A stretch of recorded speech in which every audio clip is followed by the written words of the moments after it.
Hormones are far more than just numbers on a page, and treating them like a standard cholesterol check or a blood sugar test is one of the biggest mistakes a patient can make.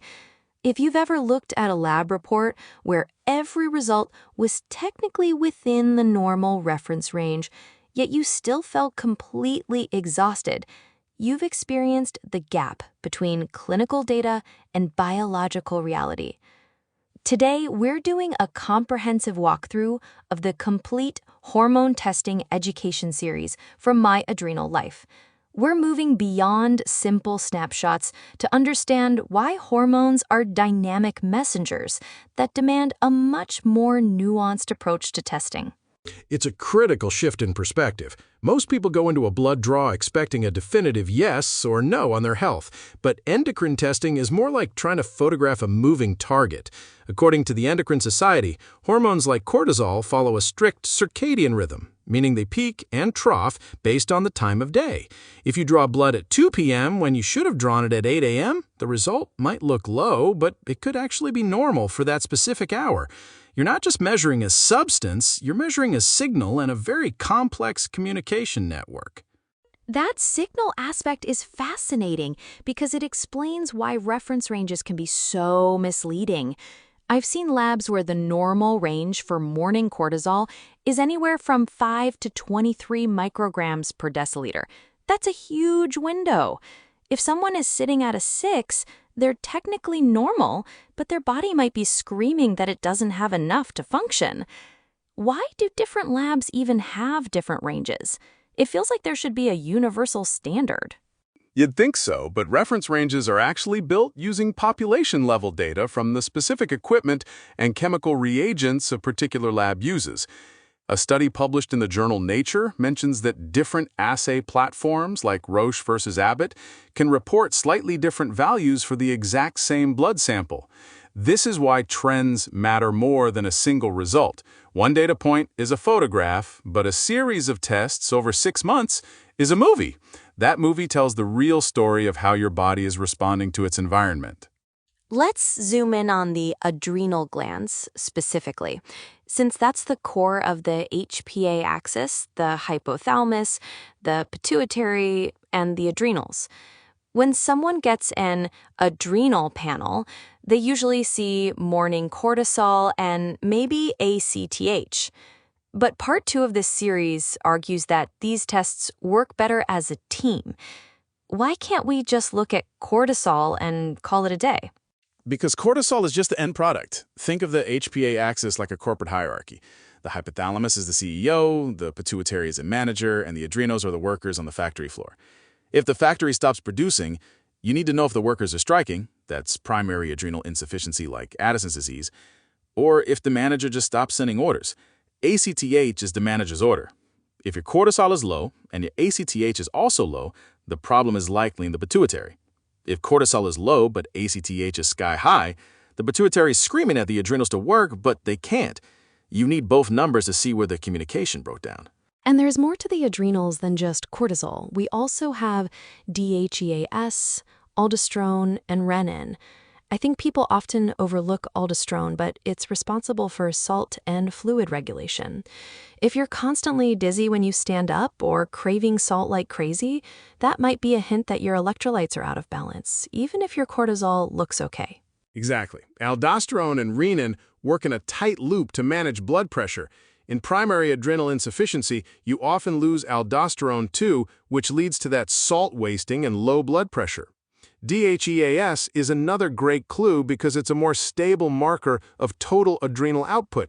Cortisol pulses throughout the day, but DHEAS stays relatively steady. If DHEAS is consistently bottomed out, it suggests the adrenal factory has been under-resourced for a significant amount of time. When the standard blood work doesn't give a clear answer, that's when we move into what the series calls dynamic testing. This sounds much more intense than a simple blood draw. We're talking about things like the ACTH stimulation test or even the insulin tolerance test.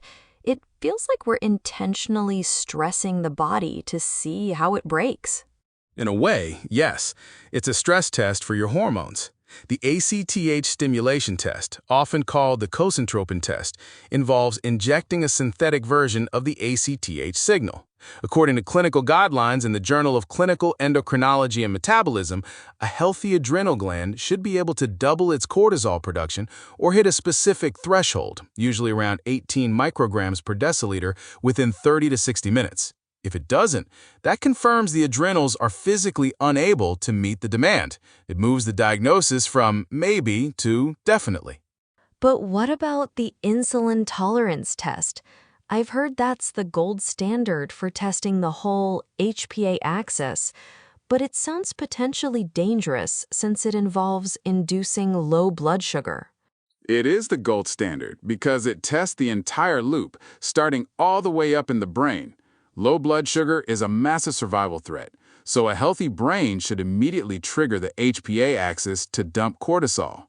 If you induce hypoglycemia and cortisol doesn't rise, you know there's a flaw somewhere in the system.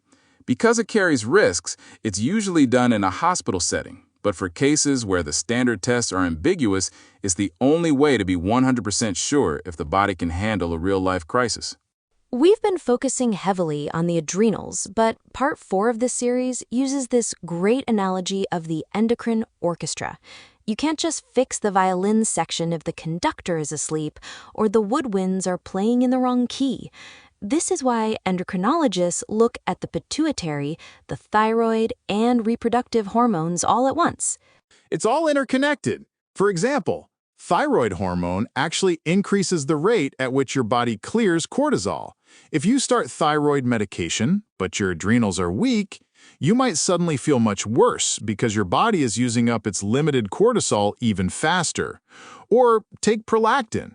If that's elevated, it can suppress the hormones that tell your ovaries or testes to work. You might think you have a reproductive issue when you actually have a pituitary issue. You have to look at the whole score to hear the music correctly. That brings up the massive problem of preparation. If we're testing this delicate orchestra, the conditions have to be perfect. The series lists so many things that can skew results: sleep, fasting, hydration, and even specific vitamins. I was shocked to learn about biotin interference. People take it for their hair and nails, but it can completely wreck a lab report. Biotin is a major culprit. The FDA issued a safety communication about this because high doses of biotin, found in many hair, skin, and nail supplements, can make tests for thyroid hormones and even troponin, which detects heart attacks, look falsely high or low. Most experts recommend stopping biotin for at least 3 to 5 days before any hormone testing.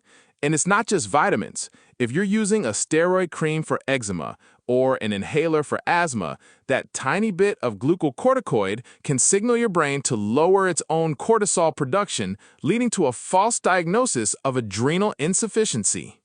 So if someone is getting tested, they really need a checklist: fasting status, time of day, stopping specific supplements, and making sure they didn't just pull an all-nighter or run a marathon the day before. If you're testing for a baseline, you need to actually be at your baseline. Exactly. Even the posture matters for tests like aldosterone and renin. Some labs require you to sit quietly for 15 to 30 minutes before the draw because even standing up or walking from the parking lot can spike those numbers. If you don't control for those variables, the data you get back is essentially noise. That's why keeping a personal hormone timeline, tracking your symptoms alongside your life events, is so empowering. It helps you and your doctor see through the noise. In the final part of the series, we get to the most important question: how do we put this all together? An endocrinologist isn't just looking for an out-of-range flag. They're asking if the symptoms match the physiology. If a patient has every symptom of low cortisol, but their labs are normal, a good specialist won't just dismiss them. They'll look for other explanations or maybe realize that for that specific person, normal isn't high enough. That's the clinical picture versus biochemical reality. You have to ask, do these results make physiologic sense? If your cortisol is low, but your ACTH is also low, and you've been on high-dose steroids for a year, that makes sense. Your system is suppressed. But if you have those results and you've never taken steroids, we need to look at the pituitary. The patient's history is the most important diagnostic tool. A lab value is just one piece of evidence in a much larger trial. It really comes down to self-advocacy. You aren't just a collection of lab numbers. You're a complete patient with a history and a daily experience that matters. When you go into those appointments, you should be asking, why is this result considered normal for me? Or how does this connect to the symptoms I'm feeling? And don't be afraid to ask for a retest if the conditions weren't right. If you were sick during your last draw, or if it was done at noon instead of 8 a.m., that test is essentially invalid for diagnosing adrenal issues. Understanding these 6 parts doesn't just make you an informed patient. It makes you a partner in your own care. You're giving your doctor the context they need to make the right call. It's about moving from confusion to clarity. Hormones are complicated, but they aren't magic. They're biological systems that follow rules, even if those rules are more like weather patterns than fixed math equations. If you found this deep dive into the My Adrenal Life series helpful, consider sharing it with a friend who's struggling to navigate their own hormone health journey.